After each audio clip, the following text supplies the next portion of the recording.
Bom dia, pessoal. Iniciamos a nossa gravação. Hoje, dia 14 de janeiro de 2021.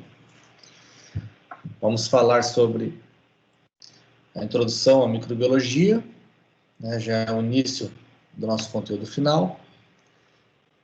Já está disponível no nosso ambiente de trabalho virtual o conteúdo dessa semana, que é vírus, E aí, nós estamos em um momento de isolamento, vivendo uma pandemia agora, justamente por causa de um vírus,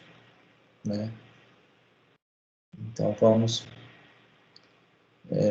abordar, obviamente, um pouquinho do Covid, do SARS-CoV-2, que é o vírus causador do Covid-19, e que nos colocou nessa situação de isolamento,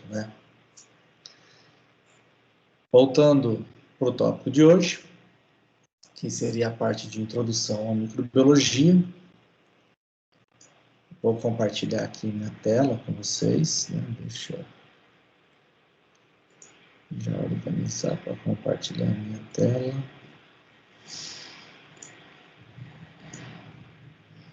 E a gente iniciar a nossa conversa.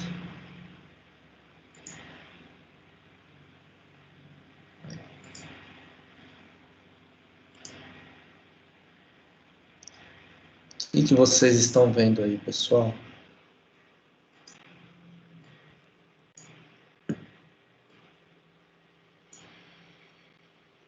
A apresentação da escrita Introdução à Microbiologia.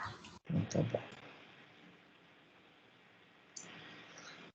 Vai ser uma aula tranquila, uma aula breve. Antes de entrar nos organismos que nós vamos estudar mais a fundo nessa etapa, nós vamos fazer uma pequena contextualização. Quando eu falo de micro-organismo, eu estou me referindo a quais organismos? Isso foi uma pergunta para vocês.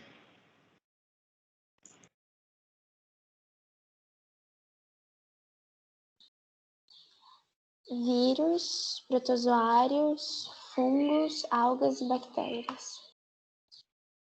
Bacana, isso mesmo. E o que eles todos têm em comum? Eles têm em comum que são organismos pequenos demais para serem observados a olho nu. Então, daí vem a palavra micróbios, que são esses organismos pequenos demais para serem observados a olho nu. A palavra microbiologia, ela é derivada de 3 palavrinhas gregas: micros, pequeno, bio, vida, e logia, ciência. Então, microbiologia trata-se do estudo da vida pequena. E as vidas, as formas de vidas pequenas, são aquelas pequenininhas demais para serem vistas a olho nu. E que são necessários equipamentos como microscópio, lentes de aumento, técnicas de coloração, técnicas de cultivo, dentre outras, que permitem a gente observar, tanto diretamente, como visualizando o organismo, quanto indiretamente, observando a sua ação. A gente vê que está tendo uma reação, algo ali, que está deteriorando determinado alimento, mesmo se a gente não consiga visualizar. Ou seja, a gente só o fato de ver que está deteriorando, já sabe que tem ali alguma vida pequena agindo, Para a gente entender um pouquinho sobre de onde vêm os micro-organismos, a gente tem que voltar para a origem da vida como um todo. Porque o primeiro organismo vivo, ou seja, a primeira célula que surgiu há cerca de 3,5 bilhões de anos atrás, era justamente um micro-organismo. Ou seja, um organismo formado por uma única célula, né? Na ocasião, um organismo procarioto, semelhante à nossa bactéria, né? Dos tempos atuais. E apesar dos micro-organismos serem os primeiros organismos presentes nesse planeta, a descoberta dele só foi acontecer no século 17. Então, micro-organismo, desde o surgimento da vida até os tempos atuais, estão presentes. Só que o homem veio descobri-los apenas no século 17. Por quê? Porque só a partir daí que o homem tinha ferramentas poderosas que permitisse visualizar aquilo que o olho nu não permitia, né? Estou falando dos primeiros microscópios. Então, os primeiros microscópios, se comparados ao que nós temos lá no Instituto hoje, no nosso laboratório, eles eram muito rudimentares. Era um microscópio simples, ou até quando usava uma única lente, composto quando utilizava duas, mas eles não tinham nenhuma fonte de energia elétrica naquela época, né? Era tudo à luz de vela, porque, olha, a lâmpada foi inventada só no século XIX por Thomas Edison. Então, do século XVII até o século XIX, esses equipamentos utilizavam luz de vela, né, luz natural, o que limitava muito a observação. Só que ainda assim, com esses equipamentos bem rudimentares, foi possível visualizar os primeiros micro-organismos. E essa jornada, por assim dizer, o início desses equipamentos, foi justamente com Zacarias Janssen, que era um fabricante de óculos. Ele, então, como fabricava óculos, fabricava lentes, né? Que acabou expandindo seus talentos e produzindo o que é chamado de primeiro microscópio. No caso, o microscópio dele tinha duas lentes, então ele era composto. O simples tem uma lente, o composto tem duas lentes. Aí uma, duas lentes. Utilizando e aprimorando essa invenção, Anton van Leeuwenhoek, conhecido como o pai da microbiologia, conseguiu observar, esquematizar e, principalmente, comunicar a existência de organismos invisíveis a olho nu. Então, Anton van Leeuwenhoek, se baseando no microscópio de Janssen e modificando, aprimorando, né, conseguiu chegar ao modelo que permitiu ele observar os micro-organismos. E aí não basta você observar. Igual não adianta nenhum de nós aí está caminhando, de repente a gente vê algo estranho, né? A gente vê lá um alienígena, chegou aqui na Terra, um marciano. E a gente não registra e não comunica. Porque se a gente não fizer isso, é a mesma coisa que ele não ter aparecido aqui. Então, Anton van Leeuwenhoek é conhecido como o pai da microbiologia, por quê? Porque além de observar, ele esquematizou, ou seja, ele registrou e comunicou aos seus parceiros, né? Publicou o que ele tinha descoberto, para que outras pessoas também pudessem fazer as observações. Dentre os feitos de Leeuwenhoek, nós destacamos alguns aqui. Dentre eles, a observação das primeiras bactérias, né? Primeiras bactérias observáveis a olho nu, não as primeiras que ocuparam aqui o planeta, né? As primeiras que ocuparam o planeta foi junto com a origem dos seres vivos. Então, Anton von Leeuwenhoek foi o primeiro a observar as bactérias, que são células em torno de 1 a 2 micras. Lembrando que uma micra é a mesma coisa que 1 metro dividido por 1 milhão.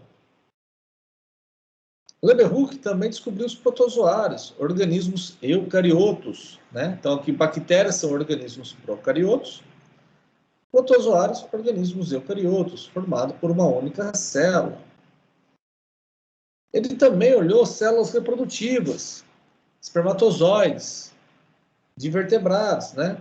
Ele olhou também células sanguíneas, seres humanos, coelhos, né? Cachorro. E identificou os glóbulos brancos e os vermelhos. E olhou outro tipo de células. Aí ele é curioso, foi olhando tudo. É igual vocês compraram o microscópio e saíam observando tudo, catando folha, catando água, catando tudo aí para olhar. E ele observou tudo isso e fez o quê? Comunicou os seus feitos. Dessa forma, ele hoje é considerado o pai da microbiologia, pois foi o primeiro a observar e relatar a existência desses micro-organismos, que na época ele chamava de animalculos, que do latim significa pequeno animal. Aqui nós conseguimos observar o microscópio de Leeuwenhoek. Dá uma olhada aqui, ó. Ele está na mão da pessoa. Olha o tamanhozinho dele. Como é que funcionava esse microscópio de Leeuwenhoek, que permitiu com que ele descobrisse esse mundo microbiológico, né? Aqui nós temos um parafuso onde ele ajusta, além de servir de haste, onde ele segura o microscópio, permite ele ajustar nesse sentido, a lente. Onde que está a lente? Nesse buraquinho aqui, ó. Tá vendo? Tem a lente, um buraquinho, aí tem um pino, onde ele coloca a gota na pontinha. Aqui eu tenho um parafuso, olha para cá, vem aqui que agora fica melhor. Tem um parafuso que vai aproximar ou distanciar essa pontinha da lente, que é o que vai ajustar no foco. Então aqui ele consegue aproximar e distanciar a gota da lente, e ele observa a lente contra a luz. Então ele está pondo contra a luz, se tiver escuro demais ele pode pôr contra uma vela.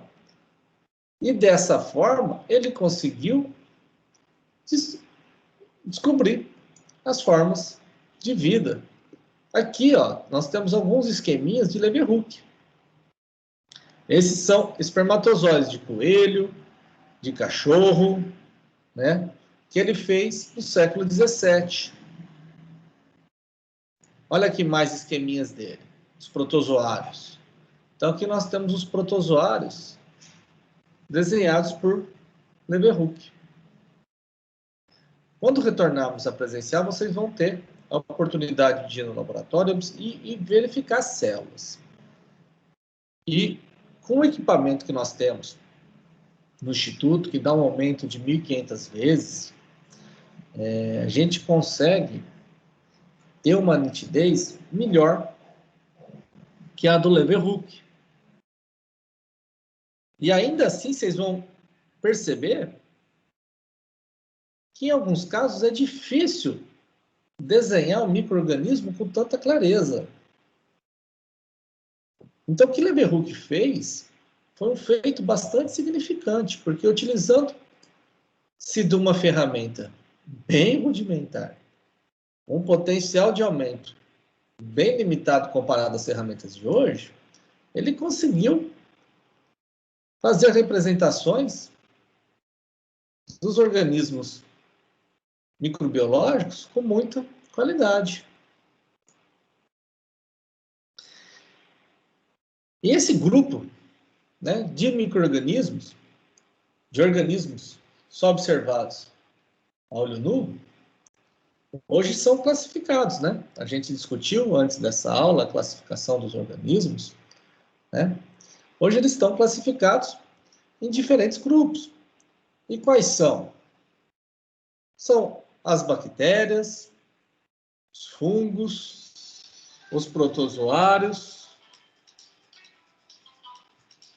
Desculpa, gente, deixa eu desligar aqui. Os protozoários, as algas unicelulares e os vírus. Tá vendo que eu pus o vírus aqui separadinho, à parte? Ele está aqui porque ele é um organismo acelular. Ele é uma estrutura não viva. Ele não é formado por célula. Já aqui, nós temos organismos formados por célula, organismos celulares. E por isso são considerados organismos vivos. Em microbiologia, a gente estuda todos esses organismos vivos, a vida pequena, mas também estudamos essa estrutura não viva, tá?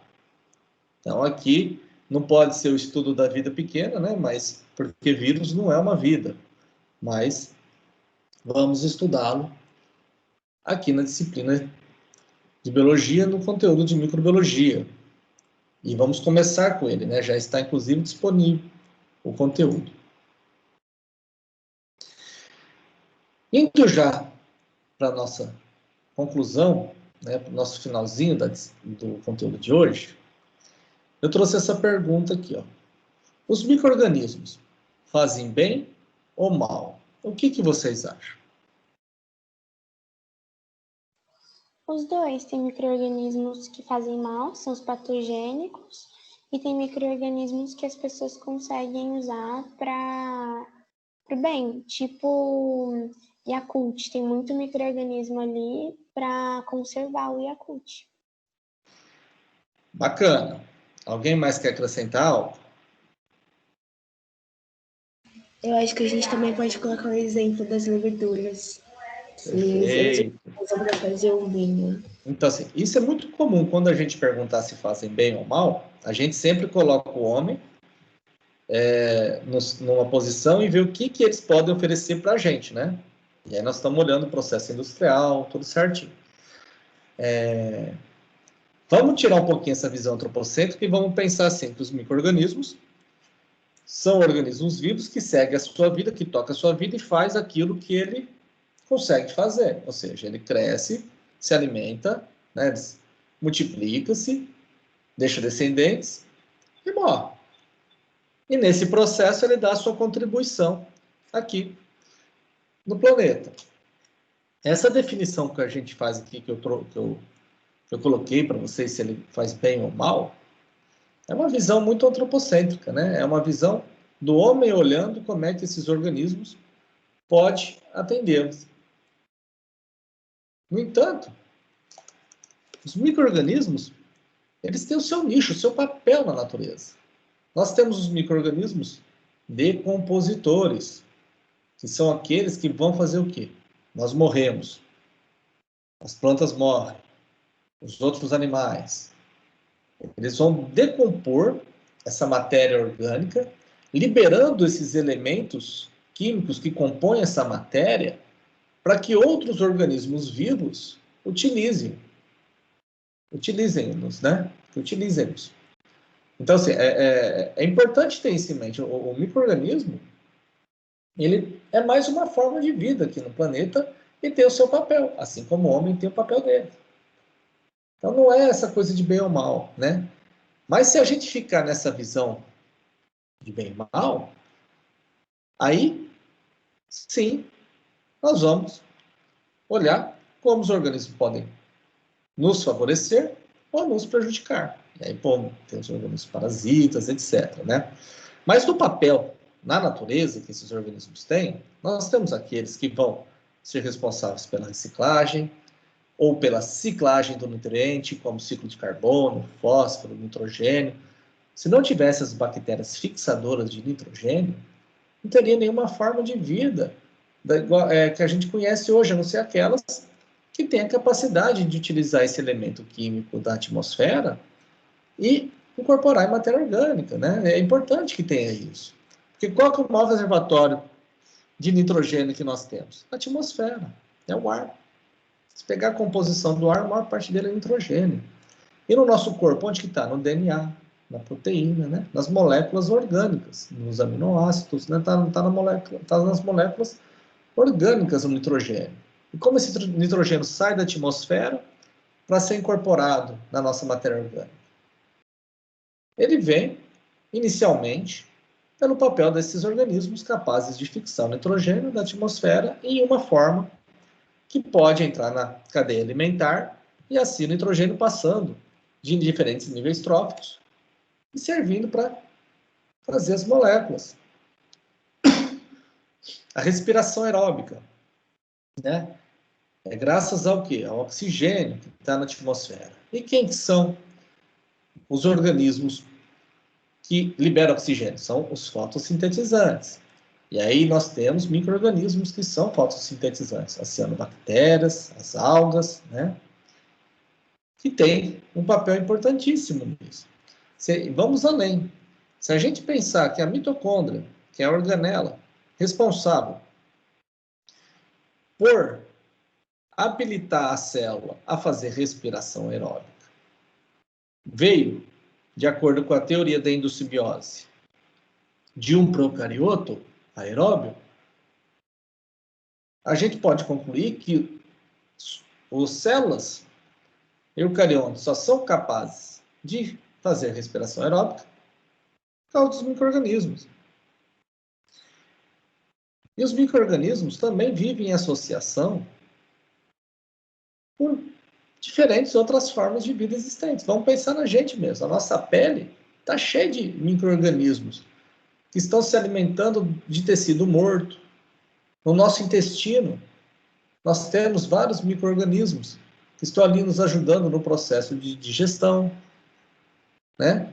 E assim, para outros seres vivos também. O boi, que se alimenta de celulose, mas ele não consegue digerir a celulose. Então, quem que vai digerir para ele a celulose?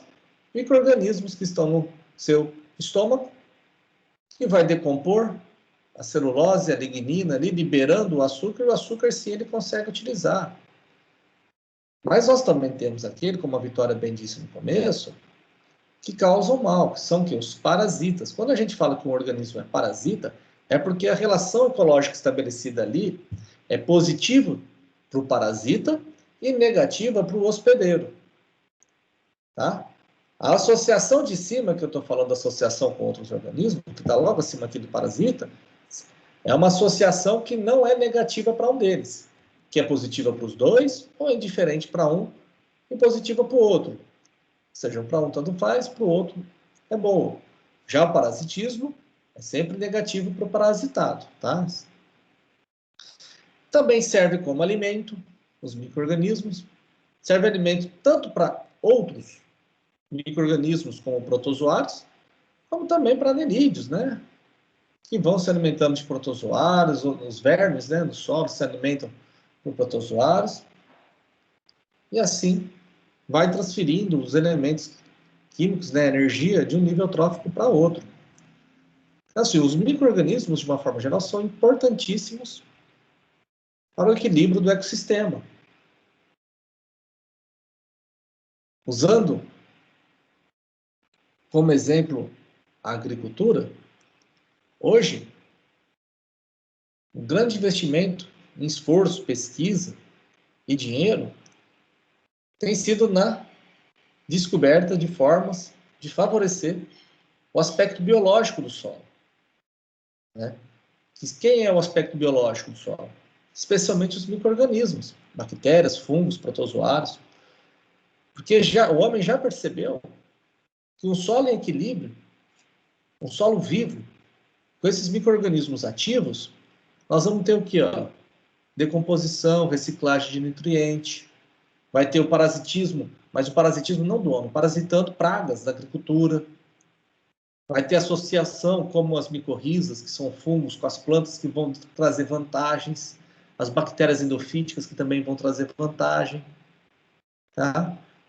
Esses micro-organismos presentes no solo vão servir de alimentos para organismos multicelulares que também são benéficos, como a minhoca, que traz todos os outros benefícios, né, junto com ela. Então, assim, estou citando como exemplo a agricultura para mostrar a grande importância que os micro-organismos têm para as diferentes formas de vida aqui na Terra.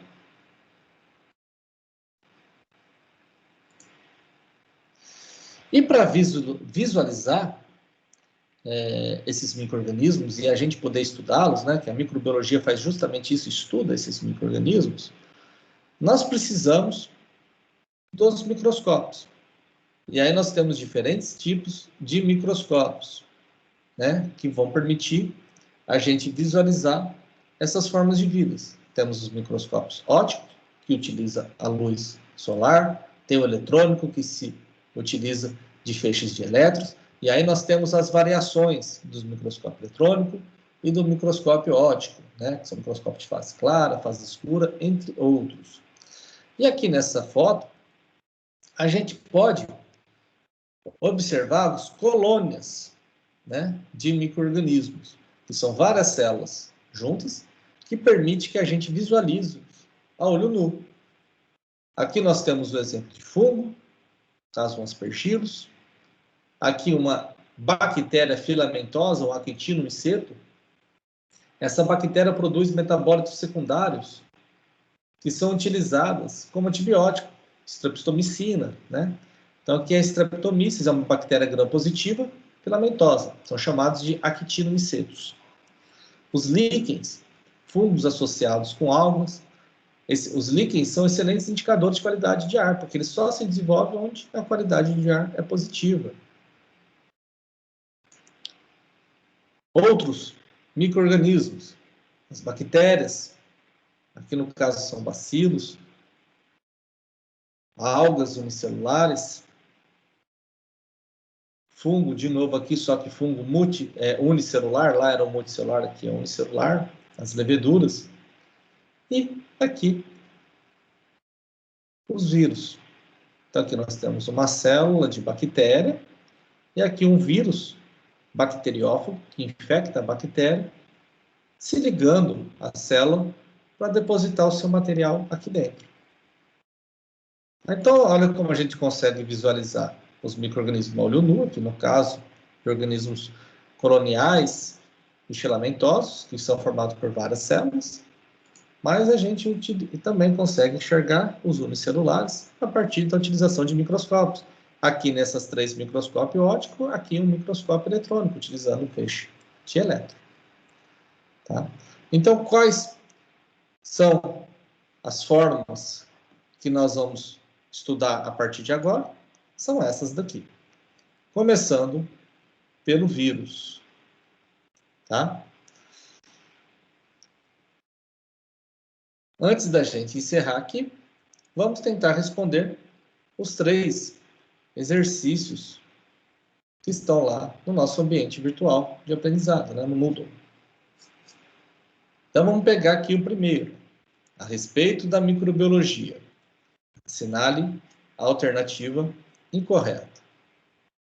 A origem dos micro-organismos é a mesma das primeiras células. Então, lá o primeiro organismo vivo que surgiu há 3,5 bilhões de anos atrás era formado por uma única célula, né? E foi essa a primeira célula que surgiu. Então, dessa forma, os primeiros organismos que surgiram, podemos dizer que foram os micro-organismos. Está correto. Tá? Não é possível observar micro-organismos com o microscópio óptico. Essa aqui está incorreta, porque a gente consegue visualizar os micro-organismos com o microscópio óptico. Talvez não com a riqueza de detalhes de um microscópio eletrônico, que chega a um aumento de 500 mil vezes, né? Mas consegue visualizá-los com uma certa clareza, com um aumento de até 1.500 vezes, 1.600 vezes, né? Dependendo do microscópio. Então, essa é a alternativa incorreta. O microcosmos, né, ou seja, esse ambiente repleto de organismos microscópicos, só foi conhecido a partir da invenção de ferramentas como o microscópio. Correto. Inclusive, quando se descobriu o micro-organismo, conseguiu por um ponto final, né, passaram a ter ferramentas para colocar um ponto final numa discussão que perdurava há muito tempo, que era da origem dos organismos vivos. Se o primeiro organismo vivo tinha se originado por geração espontânea, do nada, por abiogênese, né? Ou se o primeiro organismo vivo só se originava a partir de organismos vivos, que é a teoria da biogênese, né? Que um organismo vivo só se origina a partir de um organismo vivo. E aí, Louis Pasteur, com aquele famoso experimento dele, do bico de cisne, né? Vamos pegar aqui o experimento que eu estou falando.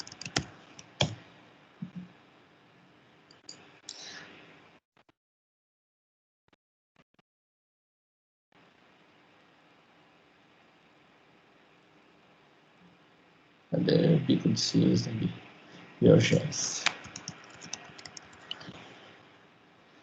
Aí o famoso experimento do bico de cisne. Então, agora as vidas macro começaram a olhar a vida micro. Aí Pasteur com esse experimento aqui, onde ele colocou um caldo nutritivo, onde cresceriam os micro-organismos, ferveu, né, bastante esse caldo, para que as formas que estivessem vivas aqui nesse caldo morressem, e deixou esfriar o caldo com a entrada de ar. Né? Então, aqueles defensores da abiogênese acreditavam que aqui iria surgir uma vida do nada. Né? Pasteur, com esse experimento, impedia que o ar contaminado com micro-organismos chegasse aqui no caldo. E depois de um tempo, ele observou que o líquido continuava estéril, depois que ele matou tudo com a fervura. Só que quando ele quebrava o gargalo, esse líquido começava a ser decomposto por causa do crescimento de micro-organismos. Esse experimento aqui é um experimento clássico que permitiu colocar pá de cal nos defensores lá na teoria da abiogênese, que dizia que a vida surgia do nada. Por que eles acreditavam isso antes? Porque não via os micro-organismos. Agora que sabia a existência deles, trouxeram essa discussão para o microcosmos. E lá viram que um micro-organismo, ele não surge do nada. Eles se multiplicam de forma que um organismo vivo só seja originado a partir de outro pré-existente, né? Então, graças a essas descobertas, muito conhecimento foi produzido. Os micro-organismos, ou seja, essa vida microscópica, pode ser formado por uma única célula ou por várias células. E aí, por várias células, nós demos os exemplos dos fungos, né, filamentosos, dos actinomycetos, bactérias gram-positivas que vivem, que formam filamentos. Temos as algas, que vão formar os talos, né? Então, nós temos aí os organismos pequenininhos demais, que são formados por uma única célula, mas também temos aqueles que são formados por mais de uma célula. E aí, a última aqui, a palavra microbiologia significa micros pequena, biovida, biologia, ciência, estudo, né? Então, estudo da vida pequena. Indo para a questão 2, são micro-organismos formados por uma ou mais células, exceto. Então, daqui, quais desses daqui não são formados por célula? O vírus? Perfeito. Então, isso que é importante, sabe? Assim, eu fico batendo nessa tecla com vocês para lembrar que o vírus é uma estrutura acelular, tá? Aí tem as variações, mas basicamente o vírus é formado por proteína e ácido nucleico. Aí nós temos os vírus envelopados, igual o caso do SARS-CoV-2, né? Isso tudo nós vamos ver na nossa próxima aula. E o último... Perdão. Oi? Não, termina de fazer o questionário e eu pergunto. Tá. E por último aqui, os micro-organismos desempenham diferentes papéis na natureza. Assinale a alternativa incorreta. Os micro-organismos podem viverem associados a outros micro-organismos, assim como a animais e plantas. Correta. A outros micro-organismos. Os líquens são exemplos de associação entre fungos, um micro-organismo, alga, outro micro-organismo. Como animais e plantas, uma associação de micro-organismos com animais. O rumen dos bois, né? Eles precisam desses micro-organismos para conseguir tirar a energia do capim, porque eles não têm a enzima que degrada a celulose. Né? As plantas, as micorrizas, associações entre os fungos e as raízes das plantas, aumentando a absorção de nutrientes e protegendo as raízes contra outros organismos invasores ali que poderiam causar algum mal, mas isso nós vamos ver mais adiante. Os micro-organismos, de forma geral, são organismos maléficos. Isso aqui já começou errado, né? Já está ruim. Vamos lá. Parasitas que causam danos aos animais e plantas, devendo ser combatidos severamente. Essa aqui está totalmente errada, equivocada, né? E eu pus aqui justamente para olhar os micro-organismos com bons olhos, porque eles são essenciais. Não teria vida no planeta como a gente conhece hoje, sem a participação dos micro-organismos. Os micro-organismos desempenham importantes papéis no ciclo de nutrientes, como de carbono, nitrogênio e enxofre. Perfeito. Vocês vão ver em ecologia o ciclo desses 3 elementos químicos. E vão perceber que nos 3, participação direta dos micro-organismos. Alguns micro-organismos realizam fotossíntese, como as algas e as cianobactérias. Corretíssimo. E esses daqui, a fotossíntese já está direto aqui, ó, no ciclo do carbono. Os micro-organismos podem parasitar plantas e animais, causando doenças. Perfeito. Os parasitas, de forma geral, causam doenças. Tá bom? E com isso a gente encerra nosso questionário. Vou voltar aqui para o Moodle, descompartilhar, e aí a gente pode conversar um pouquinho nesses minutinhos que faltam para acabar a aula. Já descompartilhei, né? Oi, Vitória.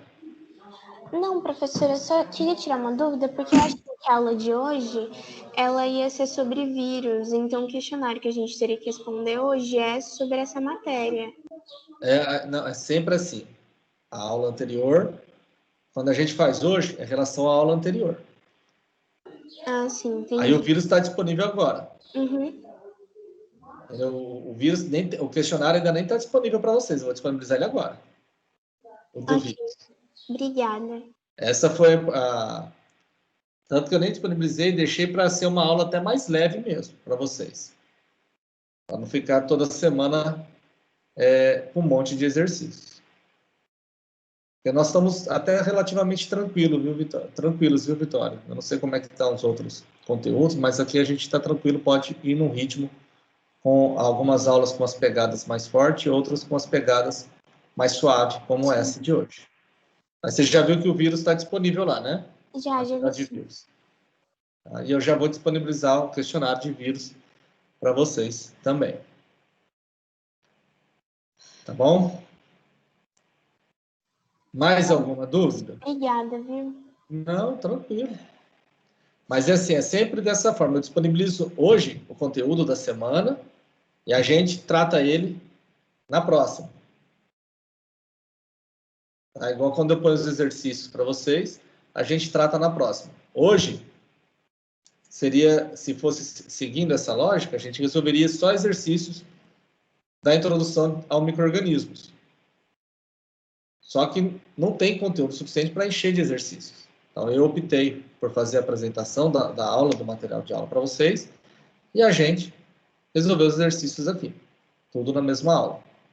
Aí agora eu abri a semana do vírus, que é hoje. Aí agora, a partir de agora, é só vírus. Aí a gente conclui o vírus no nosso próximo encontro 5. Essa é a dinâmica que a gente vem adotando ao longo do ano todo. Tudo bem? Tudo bem, professor. E qualquer dúvida, vocês podem me procurar a hora que for. Tá? Hoje, inclusive, tem horário de atendimento. Tá bom? Se ninguém mais tem dúvida, vou parar a gravação aqui.